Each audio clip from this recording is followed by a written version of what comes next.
আরে হারাধন বাবু, ধন কেটে লাল করে, ধন কেটে লাল করে, ধন সরি সরি, হারালাল বাবু কেন ডেকে পাঠিয়েছেন বলুন। ঘটমশাই, একটা শর্ট ফ্যামিলি আপনার হাতে আছে?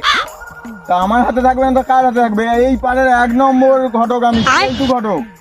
আম্বানির ছেলের বিয়ে কে দিল? এই কেলটু ঘটক। শ্রাবন্তীর 3 নম্বর বিয়ে এটা কে দিল?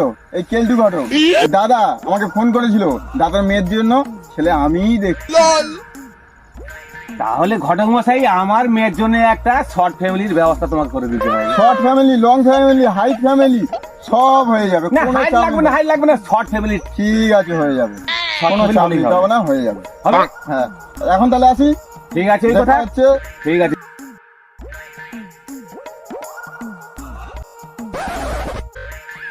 কত কিছু দিয়ে আমি দেখতে পাই আজকে। ঘটক মশাই, কি আছে? আমি তোমার কি বলছিলাম কি বলেছিলে? যে একটা শর্ট ফ্যামিলি রেখে দাও, আমি আমার জামাই করবো। তুমি তার উল্টোটা কেন করেছো? কি উল্টো করেছি? আমি তো উল্টো শর্ট করোনি? ফ্যামিলি রেখেই দিয়েছি। ওর ব্রেন শট, ওর বাবার ব্রেন শট, ওর 14 গোষ্ঠীর ব্রেন শট। আমি তো ওই শর্টের কথা বলিনি। আমার মেয়ে ভালো থাকবে, শর্ট ফ্যামিলি, তার মানে মেয়ে আর জামাই, ব্যাস, আর কেউ না, এটাই হলো শর্ট ফ্যামিলি। ওটা তুমি আগে বলবে না? তুমি শর্ট ফ্যামিলি বলেছো, আমি তো শর্ট ফ্যামিলি দেখেই দিয়েছি। এবার পোঁত মারাও গা।